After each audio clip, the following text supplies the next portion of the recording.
How to respond to a bad patient review. You can't please everyone, but your orthodontic office should always make every effort to address any complaints, including when those complaints are aired publicly in your reviews. If or when this happens to you, there are a few strategies you can implement to help recover your online reputation to better respond to bad patient reviews. Stay professional. Negative reviews can be, well, pretty negative at times. People often feel protected when there's the disconnect of sharing something online. It's possible you could see some nasty stuff said about you in your reviews. If this happens, you should always take the high road and keep a professional tone in your response. One of the quickest ways to validate any of the bad things people could say about your practice is to be nasty back. But by staying civil, you'll be able to maintain your professional image to anyone who takes a peek at your reviews. Save face. Just because you should be polite doesn't mean you have to let people walk all over you. When addressing any complaints in your reviews, be sure not to make it seem like the reviewer is right. While you should start out with an apology, it should be written in a way that doesn't necessarily admit to any wrongdoing.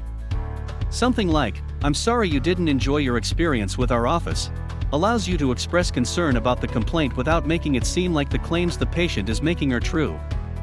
Sometimes, you'll have a bona fide internet troll leave your practice a bad review. In this case, you could start out by saying something like, "Well, we don't have you in our patient records," then move forward with the offer to talk to them personally. Take the conversation offline as soon as possible. This is important when it comes to any response to negative reviews of businesses, but it's crucial when it comes to healthcare businesses. The last thing you want is to get a HIPAA violation on top of a hit to your practice's rating. You can still respond to negative reviews, but be sure not to discuss the specifics of their treatment publicly, even if they already revealed some details in their review. Let's say a patient left a review that looks something like this. "This place is a rip-off. My braces ended up costing way more than expected. Save your money and go somewhere else." When responding to this type of review, you run the risk of revealing private information if you aren't careful. Any response needs to stay as generic as possible while still addressing the complaint. Non-compliant response: "We had to charge you more because you broke your brackets multiple times. We also had to extend your treatment because your underbite wasn't moving fast enough, probably because you weren't wearing your elastics enough."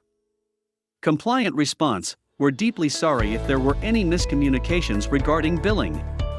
We make it clear to patients that their initial quote may not reflect the final cost of treatment, as unexpected complications can arise that require us to alter the treatment plan. We would love to speak with you privately to address your concerns and see if there is any way we can improve the patient experience at our practice in the future." Both responses effectively address the same thing. But while the former reveals the specifics of the patient's treatment, resulting in a HIPAA violation, the latter simply refers to the practice's billing policy and offers to take the conversation private.